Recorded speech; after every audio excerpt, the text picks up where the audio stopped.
Here we have a new 2025 Chevy Trax. This one comes in the 1LT trim level in the beautiful cypress gray. And then we have jet black with blue accented cloth interior. For the powertrain, we get a 1.2 liter turbocharged 3-cylinder engine, and that's made it to a 6-speed automatic transmission. So not any huge changes since we got that nice big redesign in 24.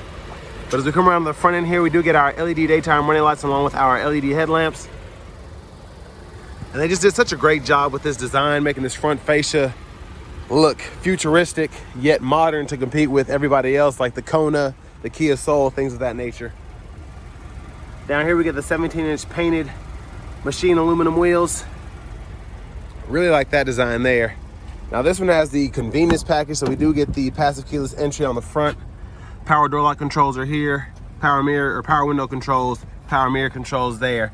Love the trim, just having that white kind of two-tone with the black and then having this here. It's just a nice look in my opinion. Headlamp controls are there. Get a manual tilt and telescoping steering wheel. Hood release here. And then here's our manual driver's seat. So this is 6-way, so we can pump the seat up and down, move the seat back, forward and back, and then move the seat bottom forward and back as well. Want to give a big thank you to Chevrolet Buick GMC of Murfreesboro for allowing me to review this car today. I'll leave a link below in the description. And if you're looking to get the best price on one of these in your area, just make sure you click on that second link down below. And then it takes a minute to fill out that info. I'll make sure your local dealers are fighting to get you that best price on a new Trax. This one stickers for $24,985, and one of the reasons you can't even really get a hold of these is because you get such a good deal here. You're getting 28 miles per gallon city, 32 highway. It's a turbo 3-cylinder, but this thing gets up, and I know that from personal experience. And you just have a very well utilized vehicle here. So I'm 6'3". I have the seat up front adjusted for someone of my size, and sitting back here, my knees are just barely touching the back of the seat in this compact SUV. So there's that. Headroom, I have an inch or two of that. You get a USB-C, USB-A charge port there, a little storage. There's a look at the front. We do get that 11-inch infotainment screen, which we'll delve into here in a moment. And then we get that 8-inch driver information center, excuse me, right there. Now we don't have a fold down in the middle, but we do have a grab handle here. We could probably hang a plastic hanger or a couple metal hanger hooks there. And then the other thing is we don't have the seat back pocket, so you'll just have to make do with that.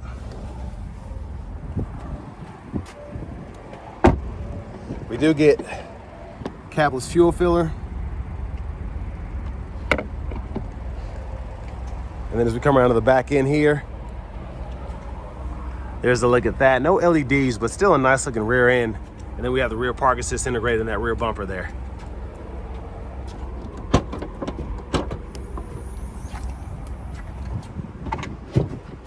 And there's a spare there. Now that one is gonna be a 16-inch, so it's not a full-size spare, but it is a donut that'll fit and get the job done. And then we do have a storage pocket over there if you wanna have stuff in the back, but you don't want it rolling around here in the cargo area here. And then your top tethers for the car seats.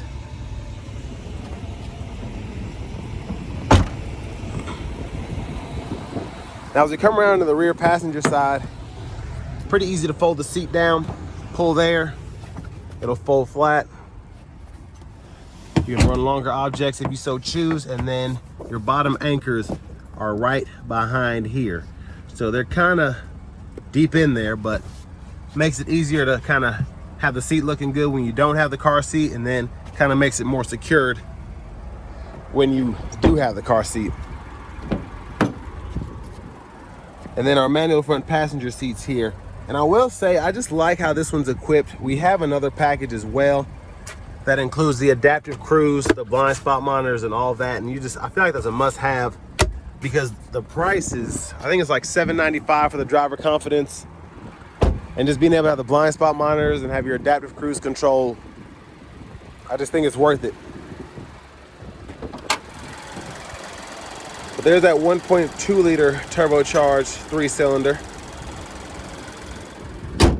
I also like that we get a traditional automatic transmission here as opposed to a CVT, and we're still getting pretty decent fuel economy. let's go ahead and hop in the driver's seat here. So leather wrap steering wheel. There's the horn. Now over here to the radio, we get AM, FM, XM, Bluetooth, and then on top of that, we have wireless Apple CarPlay, Android Auto compatibility. Our settings here, we can go through our system settings, change our units of measurement there from US to metric, and then we can also change our language, date and time, and all that manually. Traction control is actually in the screen if you ever need that. And then I like the gauges here because we can have the trip meter there, and then you can see your battery voltage, the coolant, and then you have your tire pressure monitors, your oil life, and then your air filter life right in there. So everything that you would need is right there in the screen, and it's very easy to get to. Backup cameras there, guidelines follow you as you turn the steering wheel. You can turn those off just by touching this here. Camera's okay, it's not the best, but it's not terrible. Volume knobs there, you can click that to turn the audio off. And then down here we have our single zone automatic climate control. So fan speed can be adjusted there. Temperature, we can turn that auto mode on there, cut the whole system off, fan direction, and then we have 3-stage heated seats, which I think they did such a good job basically putting this in any trim for the most part. You can get your heated seats in the Trax. 12 volt there, USB-C, USB-A port, auto stop toggle, lane keep assist, and then for the shifter, grab the lever, reverse, neutral drive. You have that limiter, you can manually shift there, and it'll show you what gear you're in the middle part at the bottom of the gauge cluster.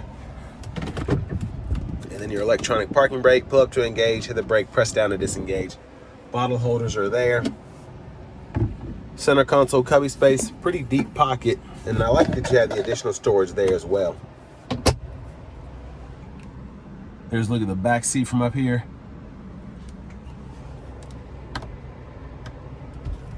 Vanity mirror, no light, but it's there. Now back to the steering wheel. Blinkers, auto high beams, you can toggle those there. The regular high beams, you can turn those on or off or flash there. And then we do have intermittent wipers, so one time off, intermittent low high. We can adjust that intermittent frequency there, and then our rear wiper is right there. Push back for the rear wiper fluid, pull up for the front wiper fluid. Now behind the steering wheel on the left side, we can toggle the radio stations or track list, radio station presets or track list, excuse me. And then on this side, volume up or down.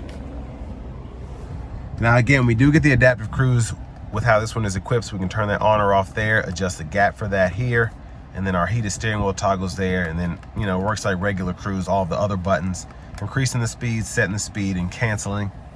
And then voice recognition, mute button, and then we have a shortcut for the audio sources, and then our Bluetooth button there. And then depending on where we are, we can use this as a scroll. So if I turn that on there, I can use that to kind of scroll through my audio sources. And then my favorite thing to do is changing the face of the gauge cluster. So we do that just by holding that button there, and then we can scroll through those options right in there. Push button start.